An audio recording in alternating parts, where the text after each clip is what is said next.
O ser humano tem como de sua natureza primordial buscar exercer poder.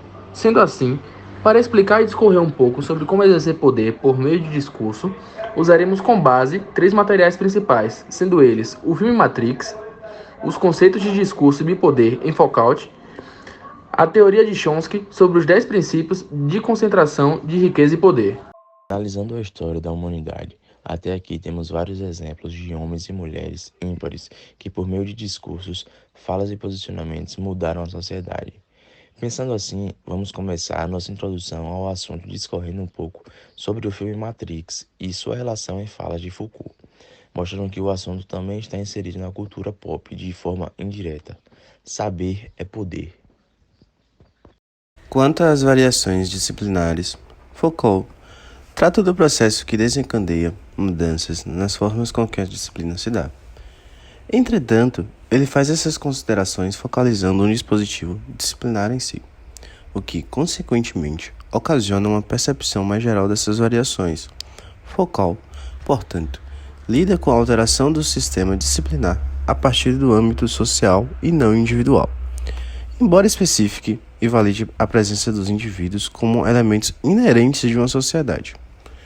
No livro Vigiar e Punir, encontramos aquele que é, provavelmente, o trabalho de Foucault mais voltado a questões disciplinares. Segundo ele, o aspecto disciplinar está irremediavelmente conectado aos elementos que moldam a constituição do sujeito. Por sua vez, a questão do sujeito é um tema pertinente no pensamento Foucaultiano, somente na medida em que é colocada segundo os termos da problemática de sua constituição, disse Fonseca em 1994. De fato, seria difícil imaginar que houvesse um modo de retratar a disciplina sem que ela causasse impactos ao sujeito que a recebe. Deste modo, quando se utiliza a leitura Foucaultiana dentro de aspectos sociais inerentes como este, deve-se ter a consciência de sua influência no tocante à constituição que ela exerce, tanto sobre o sujeito quanto ao meio ao qual este sujeito pertence. Verdade em Foucault em relação com a pílula vermelha e a pílula azul do filme. Todo mundo já viu, né? Eu acho que essa cena das pílulas, seja em um meme, em algum trecho famoso na internet. Essa cena da pílula azul é uma imagem que circula bastante, por ser uma cena clássica, né? E como já diria Foucault em suas obras, resumidamente falando, não existe poder sem saber, da mesma forma que não existe saber sem poder, né? E eu venho aqui falar de maneira simplificada o que significa cada pílula. A pílula azul significa que as pessoas querem ficar alienadas e fugir da verdade, né? Assim, eles ficarão presos em uma sociedade que não questiona porque acredita que tudo ao seu redor é perfeito. Pílula vermelha. Talvez poucas pessoas se arrisquem a tomar a pílula da matriz vermelha para descobrir a verdade, né? Afinal, nem todas as pessoas conseguem lidar com a realidade da vida e preferem se distanciar dela. Apenas um grupo menor tomaria uma pílula da Matrix para entender o mundo ao seu redor. Também as pílulas, como funciona o mundo de Matrix, parece muito com as teorias de Chomsky, os 10 princípios apresentados por Chomsky, que vão ser explicados um pouco mais para frente aí pelos meus amigos, meus componentes do grupo. A etapa Chomsky. Sabendo como funciona o mundo de Matrix, é a preocupação dos antagonistas quererem que as pessoas daquele mundo vivessem e enxergassem a sociedade em volta delas de uma maneira lúdica e ignorante.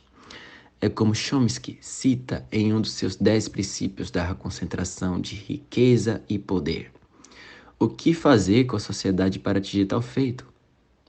Sabendo disso, vemos mais uma teoria que o filme pode nos apresentar. Para prosseguir nessa caminhada e entender como exercer poder por meio do discurso, é necessário entender o que significa os 10 princípios, sendo assim são eles. Primeiro, redução da democracia, tirando o poder dos mais pobres da sociedade e concentrando os privilégios dos mais ricos. Segundo, Manipular o processo ideológico da população e proibir movimentos sociais, por exemplo, é uma maneira de começar a moldar os cidadãos a como pensar e agir.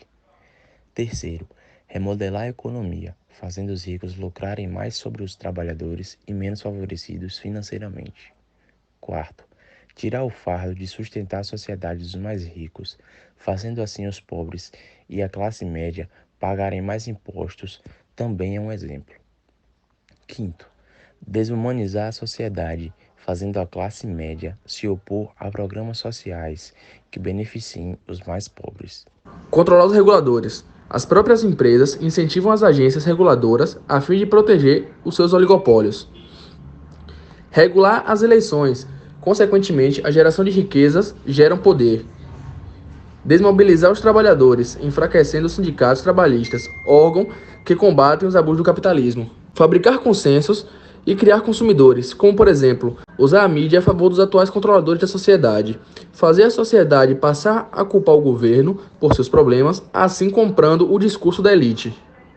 O filme Matrix descreve um futuro distópico no qual a realidade, como percebida pela maioria dos humanos, é na verdade uma realidade simulada, chamada Matrix. Criada por máquinas sencientes para subjugar a população humana, enquanto o calor e as atividades elétricas de seus corpos são usadas como fonte de energia para abastecer a tal famosa Matrix. Utilizando o clássico filme Matrix, as teorias de Chomsky e Foucault, vemos maneiras interessantes de exercer poder em diferentes âmbitos, inclusive no nosso discurso, nos dando uma visão de como enxergar, almejar e compreender o poder no nosso cotidiano. Desde a ação do poder patriarcal, oriunda do chefe de família, no tocante em que um professor detém mais conhecimento que o aluno e, por isso, na área do estudo, o mesmo tem mais poder que o aluno, referente a conhecimento, ou até mesmo no campo político, em que poder é a capacidade de impor algo, sem alternativa para a desobediência. O poder político, quando reconhecido como legítimo e sancionado como executor da ordem estabelecida, coincide com a autoridade, mas há poder político distinto desta, como acontece no caso das revoluções ou nas ditaduras.